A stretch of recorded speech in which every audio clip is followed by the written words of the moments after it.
Hi, my name is Abdullah Samir, and I'm out here in a wintry, cold Canada to tell you a bit about secularism. What is secularism? Secularism is actually separating the church and the state, meaning the mosque, the temple, the church does not get involved in politics or ruling or laws of the government. By having such laws, we have freedom of religion, freedom of expression, and we're able to live our lives without worrying about being persecuted for what we believe. I was a practicing Muslim for 15 years here in Canada, and I never had to feel scared to show that I was a Muslim. I used to have a big beard. I used to pray at the office. I used to tell them openly that I'm Muslim and I don't drink and I don't eat pork, and there's certain activities I cannot be involved in. I didn't want to work for any bank jobs, and I explained this is for religious reasons. Canada protected my rights as a Muslim not to be discriminated against. I was able to go for Friday prayers. I was able to say my prayers 5 times a day. I had no problem, and I wasn't scared that because of my religious beliefs that I would be discriminated. Secularism allows societies to grow. If it's not for secularism, we'll be stuck in the Dark Ages. If you look at Galileo, he challenged the idea that the earth went around the sun.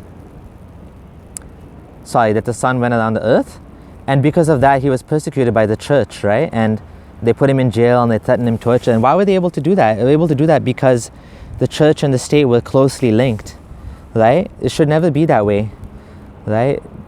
If you allow such things, like you'll end up with Sunnis persecuting Shias, like in Saudi Arabia, or in Iran, there's Shias persecuting Sunnis, or you'll end up with like state-sanctioned terror against minorities, or you'll end up in a situation like in Saudi Arabia where, or even in Israel where, the Orthodox Jews didn't want to allow Christmas trees in the hotels because it went against the religion.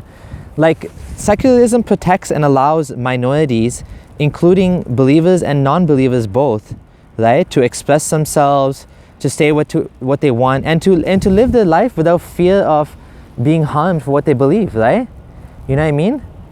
So if you and on top of it, I was also free to promote Islam. I had an Islamic website and I was promoting it, and I wasn't scared that I was going to go to jail for that, because Islam was it was something I was allowed to actually I was allowed to talk about stuff like that. So without fear of being persecuted.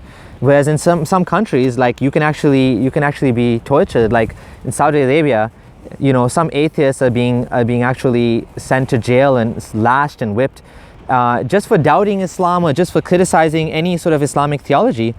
But who's to say like which version of Islam is the correct one? Like what if your particular sect doesn't agree with some of the practices of some of the other sects? Does that mean you're allowed to persecute them? No, of course not. So I wanted to make this message hoping for a better world, a world where people are free to live the lives the way they want without persecution, how we can actually criticize even scientific ideas and not worry about religious dogma getting in the way.